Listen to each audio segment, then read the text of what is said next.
We'll talk about Mohammedanism first. Muhammad was born in April 570 AD. AD 570 is the right way to say that. In the city of Mecca in Arabia. His father, Abdallah, died 2 months before his birth, and his mother, Amina, died when he was 6 years old. And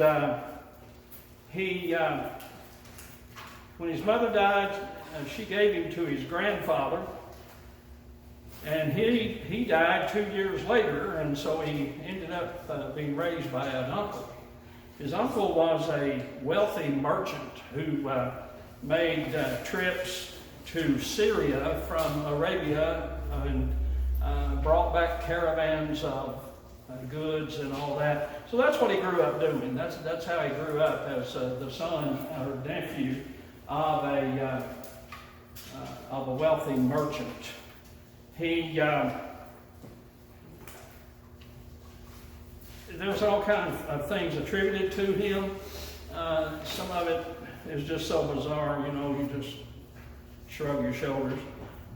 When he was born, he opened his mouth and said, "God is great, there is no God but God, and I am his prophet." The day he was born, they say.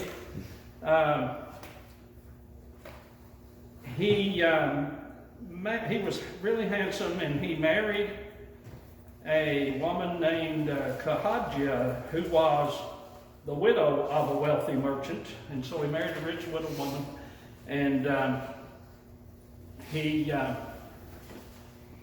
claimed to have received revelation from God, Allah, and the angel Gabriel gave him revelations concerning doctrines and precepts that heaven was designed for his countrymen.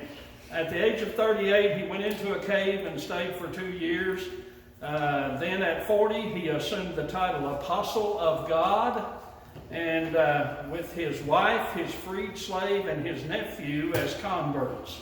So he started out with just those converts.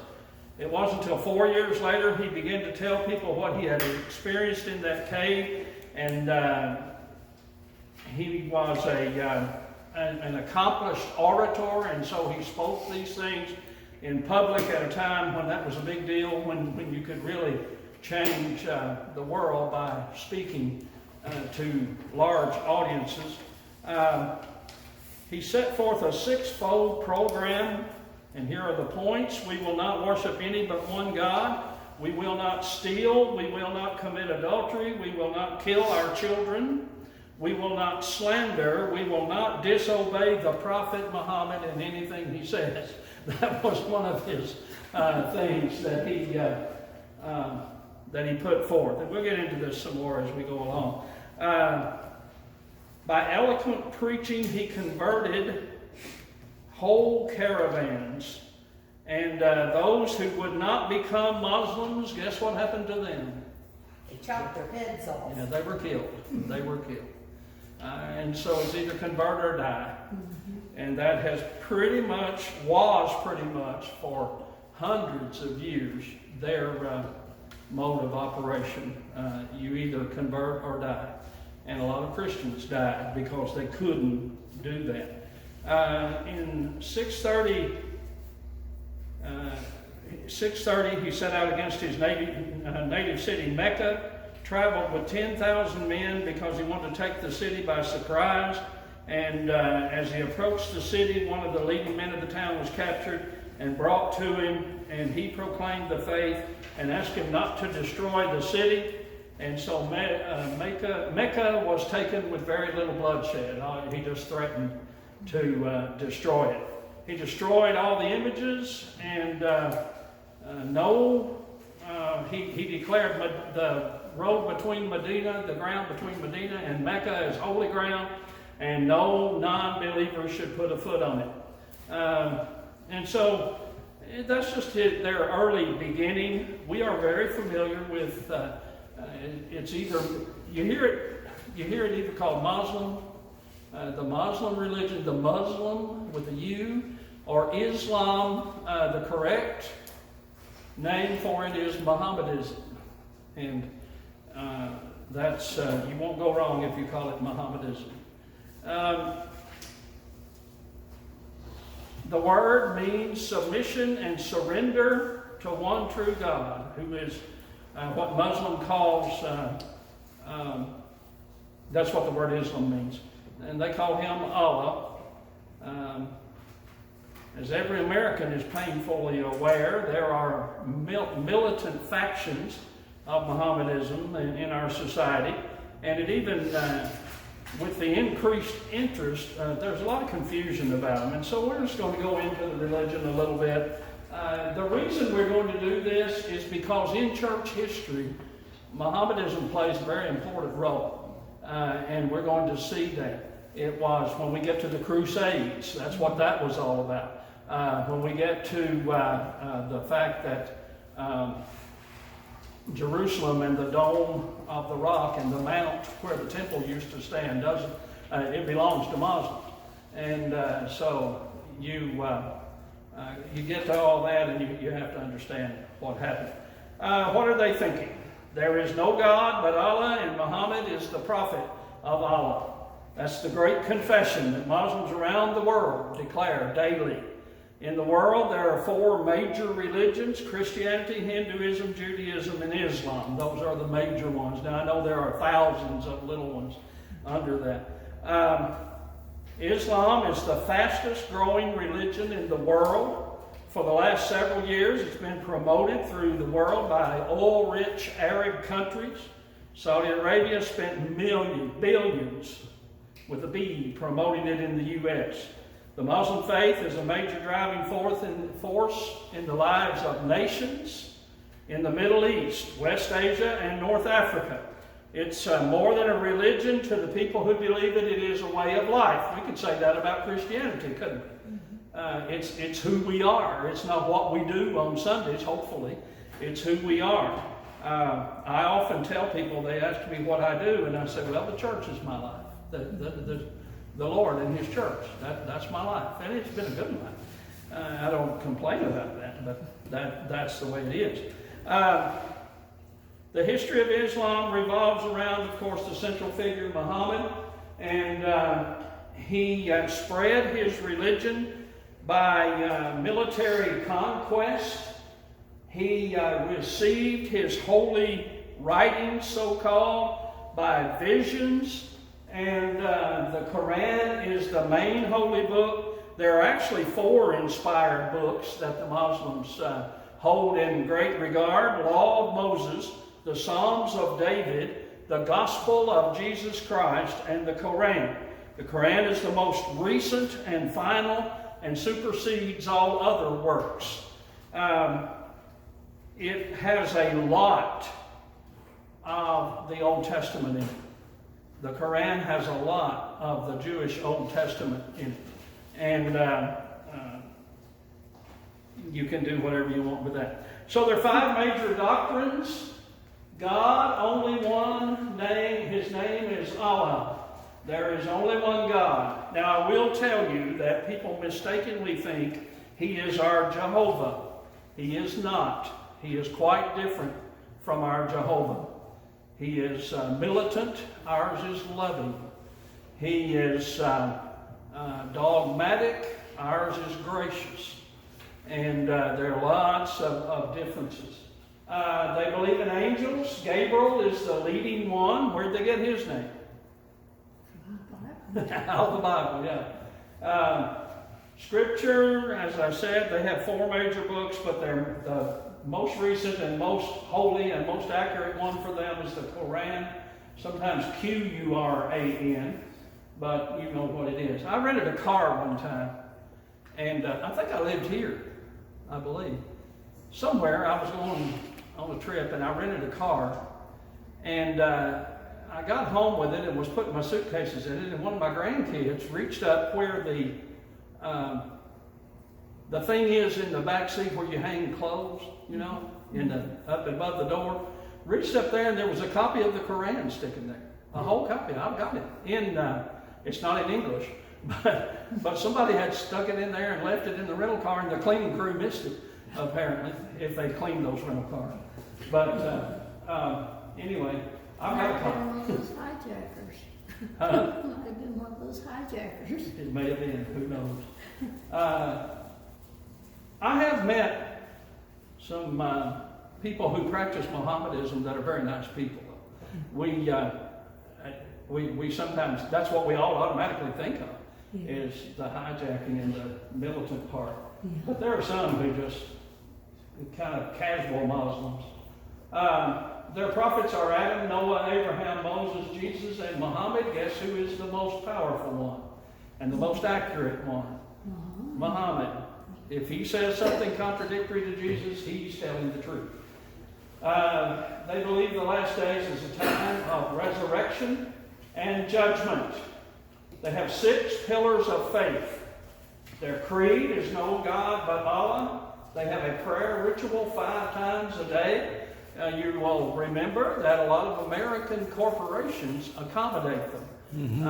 They have places where they can kneel and pray 5 times a day. This is a ritual to them that is very important. And we'll talk about why in just a little bit. They do give alms to help the needy, usually needy Muslims or those who practice their faith. Fasting during the month of Ramadan. They're fasting. What do you think when I say fasting? They don't eat Don't eat? For how long? until sundown. Yeah, they fast during the daylight hours. When we talk about fasting sometimes, we talk about Jesus went 40 days. Some of us, have gone 20 days and 10 days and all that. They fast during the daylight hours. They eat before daylight. Well, they do that for a whole month. Yeah. I've done it. The longest I've ever done was 21 days. But 21 days. No food. Oh, no wow. food. Non-caloric beverages. But, they must be willing to engage in jihad or holy war. Now, we'll talk about their reward in a little bit. In matters of sin and salvation, Muslims are legalists. And the Muslim must earn his salvation. Islam, like Judaism, is a religion and a cultural identity which cannot be separated from the people. Marriage is required of every Muslim man, but every Muslim man can have 4 wives, yet they can cohabitate with as many concubines as they choose. Men can. Marriage is important, but the sanctity of it's not held very high. The veiling of women, circumcision, and abstention from alcohol, gambling, and pork and other foods is also practiced in this religion. There are divisions within. There are sects, S-E-C-T-S, or factions or denominations, if you will, within the Muslim religion. The Sunnis, sometimes S-U-N-N-A-I, make up 85-90% of the world's Muslims. They believe their leader must be a direct descendant of Muhammad, found mostly in Egypt, Jordan, Saudi Arabia, Libya, Iraq, and America. There are 4 million of them in America. I taught this about 25 years ago in Bear Valley Bible Institute, and here's something interesting that I found. When I was teaching this back then, the African American community was converting to Islam, but the Arab Muslims considered them a small, insignificant group. Now they make up 24% of America's Muslims. And it's in that section, that part of our culture, that's the #1 growing religion. The Shiites are the ones you hear a lot about. They're very militant and fanatical. 93% of Iran's Muslims are Shiites. There's about 500,000 of them in the U.S. Then there is a small group that they consider somewhat insignificant, the mystics and the healers. There's about 100,000 of those in America. The most of the Muslims you will find are Sunnis, or there is there are groups that are that claim to be non-denominational. They don't belong to any of those things. The largest religion in the U.S., or third largest religion in the U.S., 65% Sunnis, 11% Shiites. Non-denominational Muslims make up 24% of the ones in America. 25% black, I said 24 a while ago. 24% white, 18% Asian, East Asian, Arab, 18% in America. 7% mixed race, 5% Hispanic. 50% are in America, are native born here. 50% are foreign born. 86% of the Muslims in America are American citizens. They're not illegals or anything like that. They have earned their citizenship. You deal with them every day, whether you know it or not.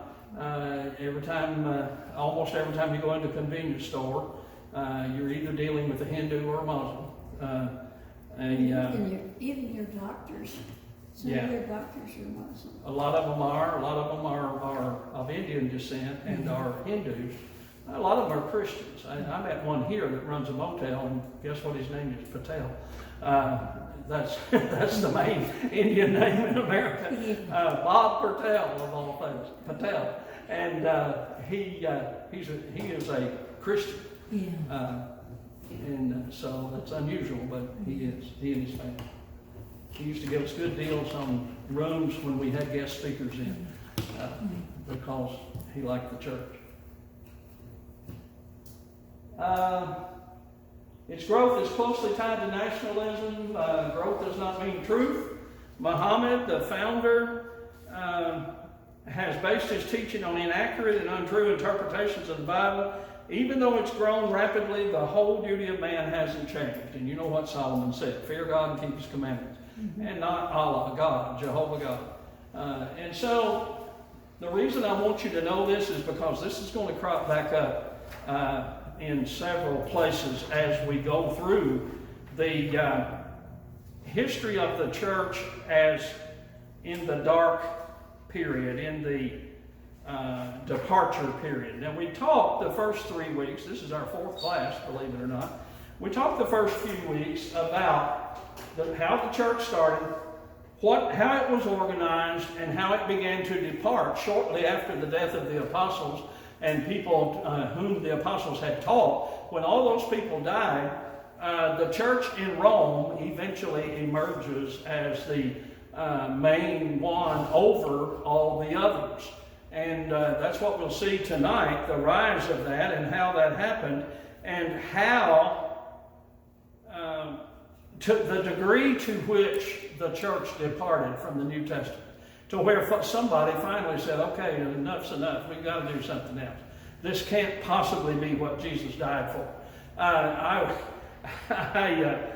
have run into some brethren over the years who would divide the church over silly things, and I would often use that phrase. I would say, now you realize this is not what Jesus died for. He didn't give his life for us to split over the color of the carpet or whether or not we covered the Lord's Supper with a cloth. That's not, it's a little more important than that. And so some of these things just become ridiculous that we're going to talk about tonight. The growth of papal power. You remember last week we talked about the popes were starting to gain some power, but they're fighting over who is the leader of the largest diocese, and Rome and Constantinople emerge. And so you have the church in the west and the church in the east. And they are rivals with one another, and they claim equal power. What happened with, in 392, Theodosius the Great declared Christianity the state religion, and about the same time or thereabouts, Constantine moved his seat of government from Rome to Constantinople, which was Byzantium or whatever it was called. And so when the emperor moves out of the city and far away, that left the Pope or the Roman bishop in a position to have more power. And another problem, barbaric kingdoms were flourishing, and we're going to show you that. And so what happened was these barbaric kingdoms, they were all illiterate and they were all Christian of some sort, but they had been pagans too. And so the pagans were Christianized and the church was paganized. And still in our culture, and I'm not, Jason's going to give you a copy of that Christmas article if you haven't already. You already did? Okay. I just reminded me of that. There are still pagan influences in our culture as a result of this. The pagans being Christianized and the church paganized. When Constantine moved from Rome to Constantinople, which is modern-day Istanbul in Turkey, by the way, you had these pagan, rough, military people. The Visigoths ruled Spain and southwestern France, and the Burgundians ruled southeastern France, and the Lombards were in northern Italy, and the Ostrogoths were in southern Italy, and the Vandals were in North Africa. And so what happens to these people is they are somewhat Christianized, and the emperor doesn't live there anymore, and so somebody has to organize these and has to sort of be a ruler, and guess who stepped up and took that? The Pope, the bishop in Rome, and so he became very powerful. Now, interesting thing about this is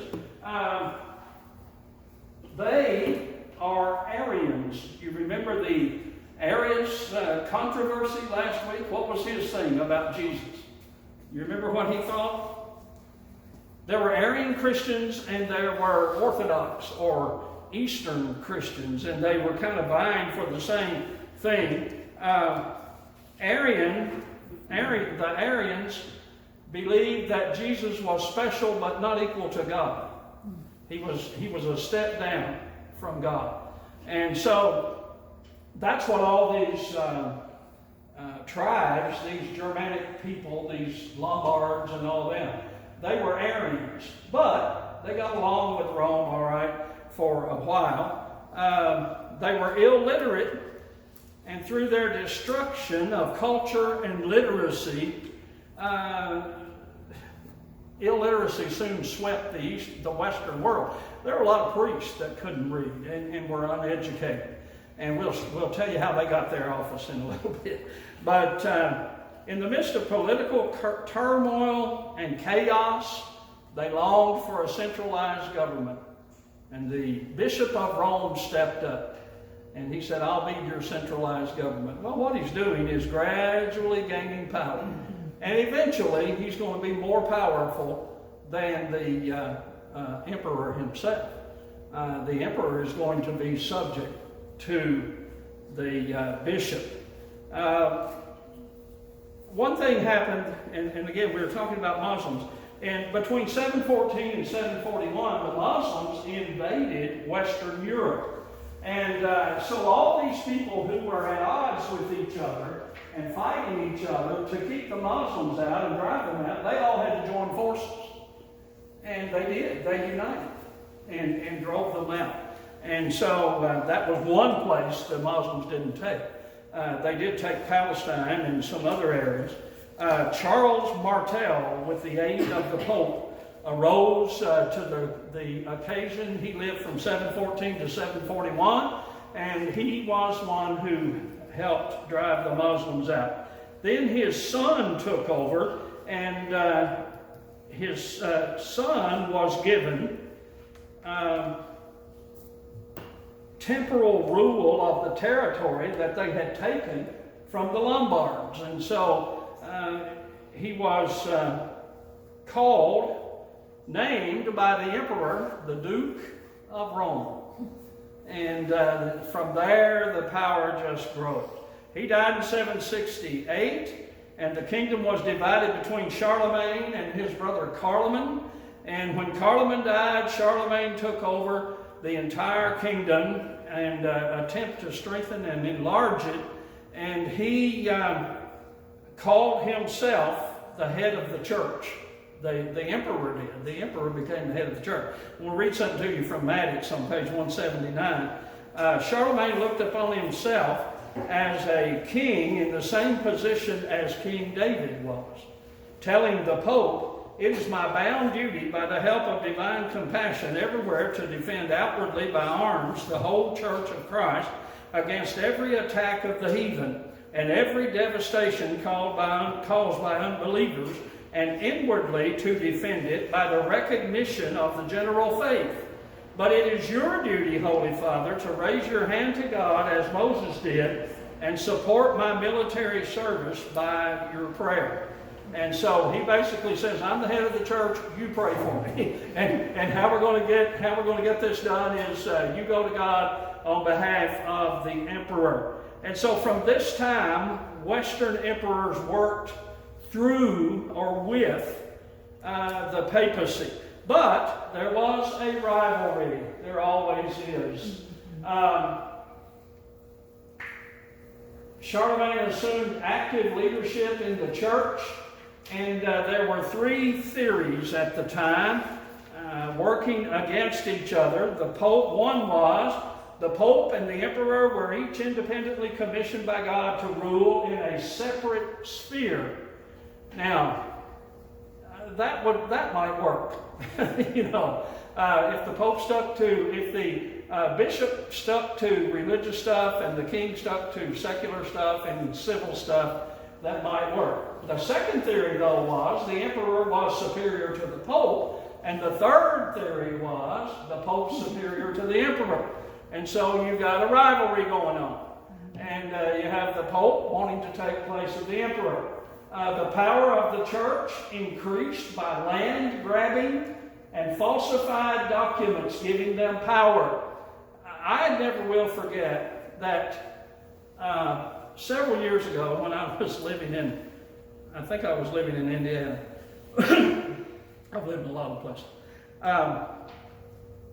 One of the largest denominations in America had for years forbidden African Americans from holding any sort of office in that denomination. And they were about to be found guilty in a civil suit, and it was about to cost them billions of dollars, and all of a sudden one of their prophets came out and said, God spoke to me and it's okay for them to be leaders now. Of course. Latter-day Revelation. I have it somewhere in these slides. Latter-day Revelation is very convenient.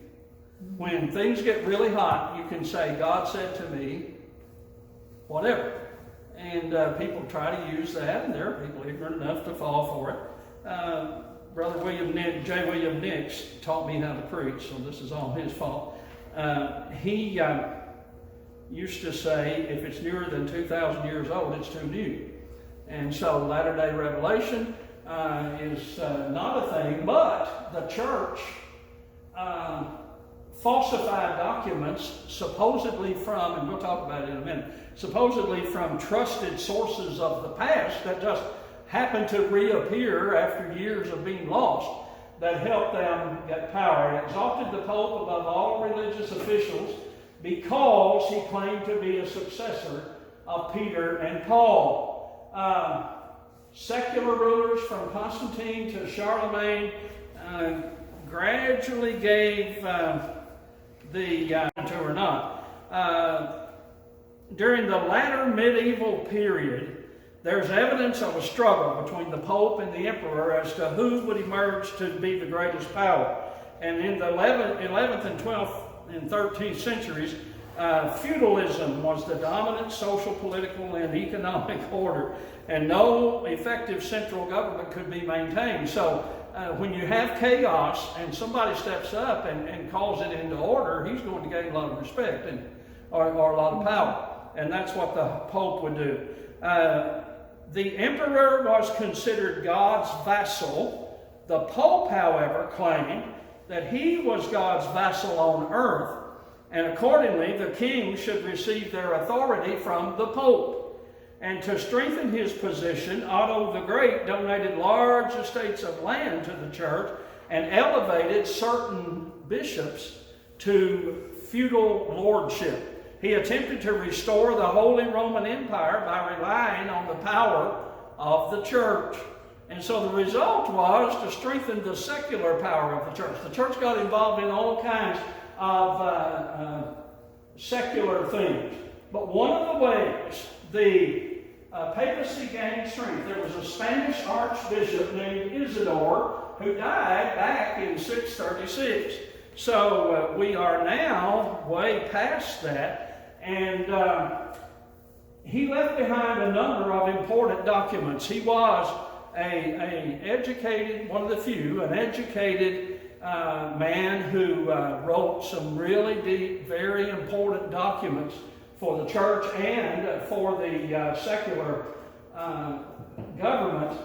And so he gained a lot of respect.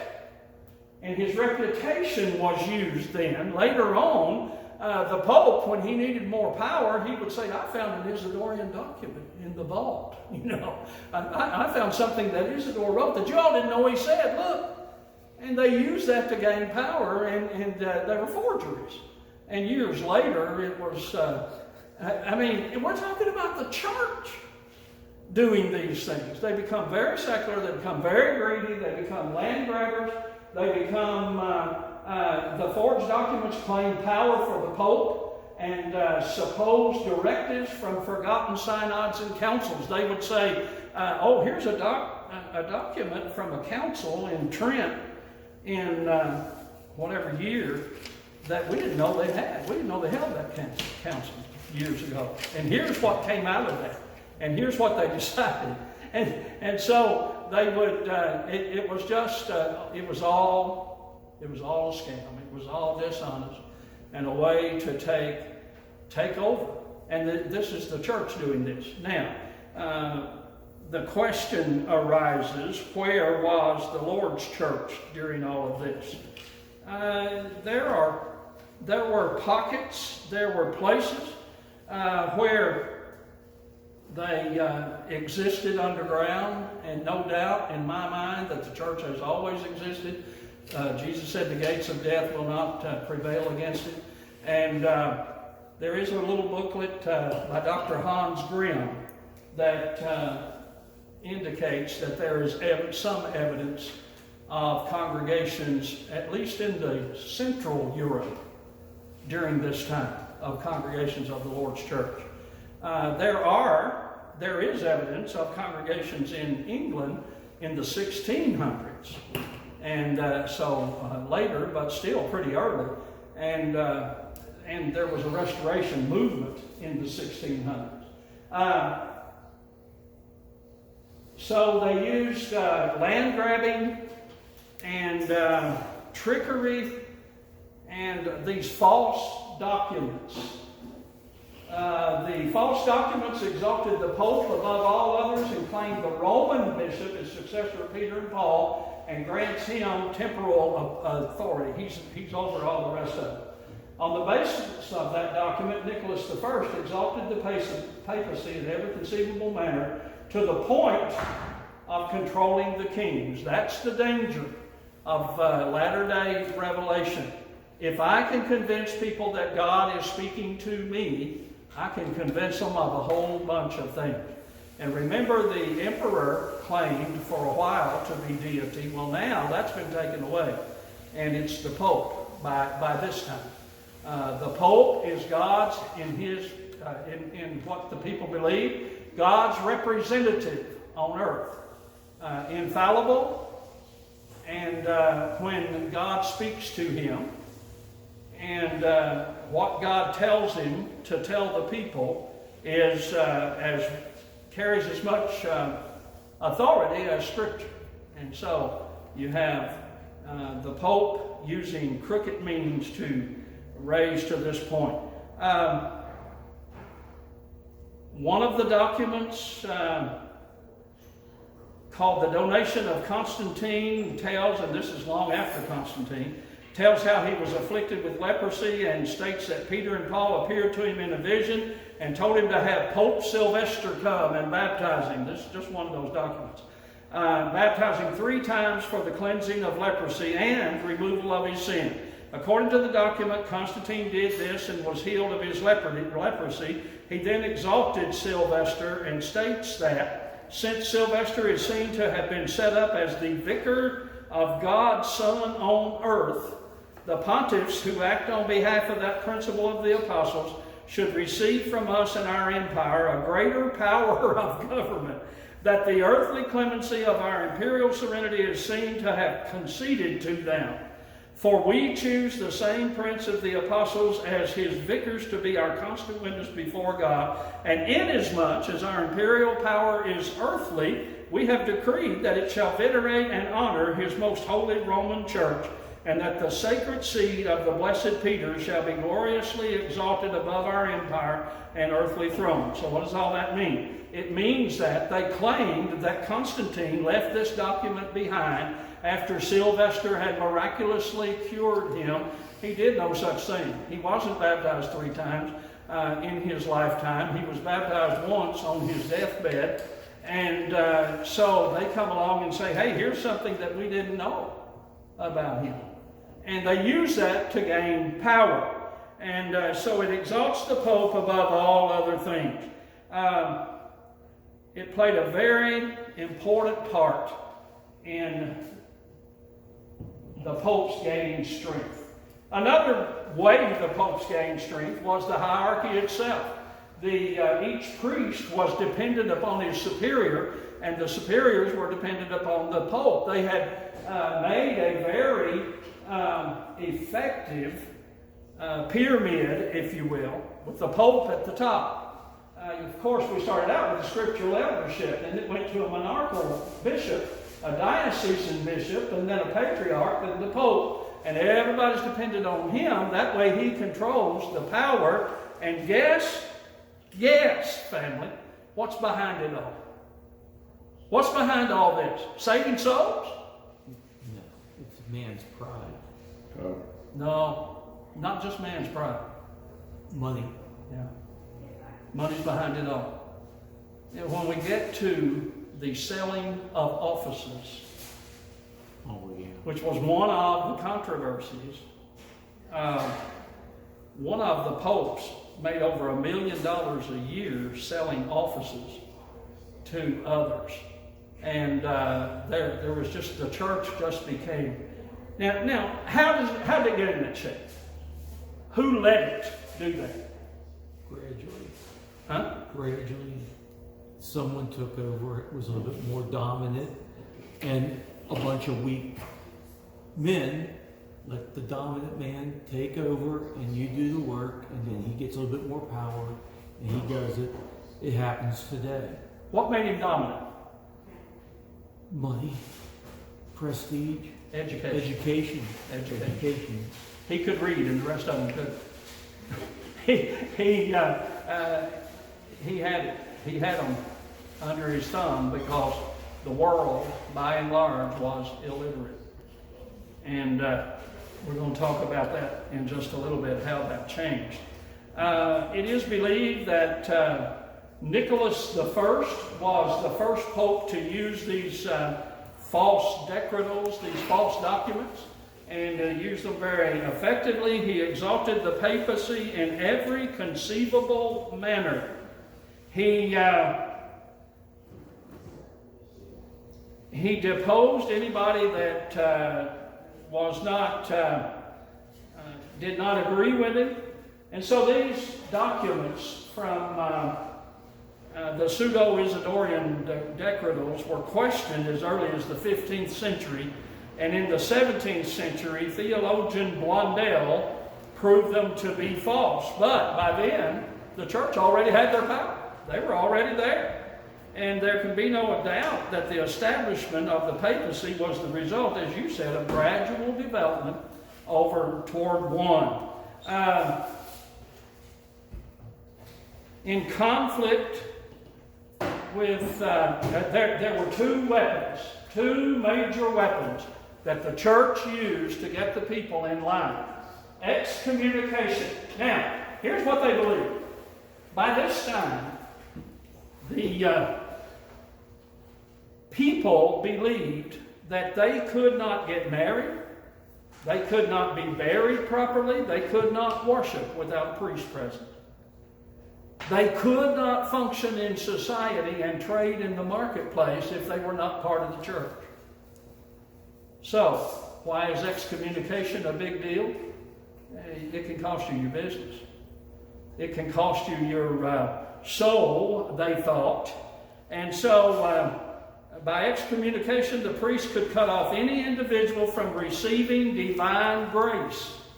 Think about that. The priest controlled God's grace, they thought. He was God's representative, and he could use the keys to bind or loose man's sin. And since it came from the Pope and down through the hierarchy, each parish priest could prevent the disobedient from reaching God as well. Excommunication was not the only one. The interdict was another major weapon. The priest could withhold mass, marriages, burials until the offenders submitted. And he did that a lot. He even did it to some emperors. And so, in all of the monastic orders, obedience to superiors was what was strongly emphasized. You do whatever he says and don't ask questions. Well, why would they ask questions? Why would they not ask questions? Why would they say, are you sure this is God's will or not God's will? They couldn't read. They didn't know. Yeah. And they were not allowed access to the real Bible, the real inspired books. And so, the old adage, if you keep them ignorant, you can control them. You keep them illiterate, you can control them. And to a large degree.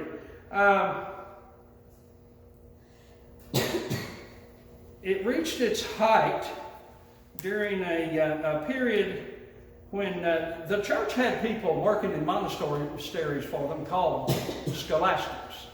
They were the educated. They could read. They were some of the very few that could read. And so they would use these. There were a bunch of what we would call strong popes who really played this up to the hilt, Leo the First. And you can read all this in Mattix. I want you to read it all. Because there are a lot of details that I won't be adding. Pope Gregory established the doctrine of purgatory. What is purgatory? Anybody know? It's a holding place. Yeah, it's a place between heaven and hell where the souls of those who die go and linger, and it is decided by activities on earth which place they actually end up going to. And it is decided often by money. How much you give to the church. Don't they like candles or something to get people out of purgatory? Yeah, they do. And there are But they have payments. to pay for the... Yeah. One way to get out of purgatory, if you give them enough money and do enough work. Works, yeah, enough good deeds, you could get somebody out. Where does that fall in the Bible, purgatory? It's new. It's not a Bible teaching. It comes from one of the unauthorized books. Yeah, one of those. The Apocrypha, whatever. Yeah, one of those forged documents. Mm-hmm. And again, they use those extensively. The first one to actually be called and recognized as universal pope was Boniface III. Others had called themselves popes, but they didn't have rule over Constantinople and all the other. He was appointed by Gregory before Gregory died, and he only served 1 year. He was over in Constantinople serving as the head of the diocese when he was appointed to the papacy, and it took him a year to wrap up his work in Constantinople and get back, and then he only served 1 year. But he's the first, if you really look close at history, I know there's some controversy about that, but he's probably the first one recognized by the world as the head of the Roman Catholic Church. Nicholas I in 858 used the pseudo-Isidorian decretals, these false, false documents to bolster the power. Benedict, Sylvester, and Gregory all claimed the Pope, Gregory VI, all claimed the papacy at once. They all claimed to be Pope. And so Clement II came in and replaced them, but he soon died, and King Henry appointed his cousin Bruno as Leo IX. I just kind of thought that was funny. Cousin Bruno, you want to be Pope? And yeah, I'll do that. What's it pay? You know, and we're going to call you Leo IX. Bruno is not a good name for a Pope. And so, but there was a character that you will hear and read a lot about in church history. His name is Hildebrand. And what he was a behind-the-scenes guy behind a lot of the powerful popes. And then he finally became pope in 1059. He finally took the office, but he ran the thing for years. He immediately set forth his theory of papal power. Here's what he said. The Roman Church was founded by God alone. The Roman Pope alone can with right be called universal. He alone may use the imperial insignia. His feet alone shall be kissed by all the princes. He may depose the emperor. He himself may be judged by no one. The Roman Church has never erred, nor will it err in all eternity. And so he called himself Gregory the Seventh, Hildebrand. He's a very important part of all this. Some funny things that you'll read about on page 193 in your textbook. Henry the Fourth, King of Germany, declared Gregory the Seventh as deposed pope. Gregory replied by excommunicating Henry and placing Germany under interdict. Remember what interdict was? They won't perform their marriages or their burials or any of that. This was in 1076. Gregory made a trip to Germany for the purpose of bringing the king under his control. The excommunication weighed so heavily upon Henry that he saw the futility of trying to continue under it. He couldn't.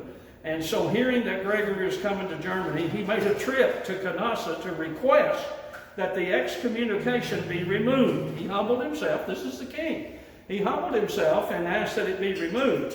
Gregory refused to admit Henry to his presence and required that in penitence he wait 3 days in the courtyard outside the castle where Gregory was staying. Finally, at the conclusion of the period of penance, Gregory allowed Henry to kneel at his feet and receive forgiveness. Henry had bowed. Now this is the Pope doing this to the king, by the way. He had bowed before Gregory, but it was unwilling submission. This did not end all of the controversy for Henry. He continued to work against the power of the papacy. Gregory later excommunicated him a second time, but by this time he had the support of the German people behind him, and so he was able to overcome that. Here are some others.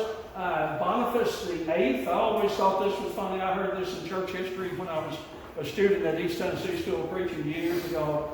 It is said about Boniface VIII, he came in like a fox, ruled like a lion, and died like a dog. And so he slipped in. He received his papacy by trickery, and he was a heavy-handed ruler, but it caught up with him.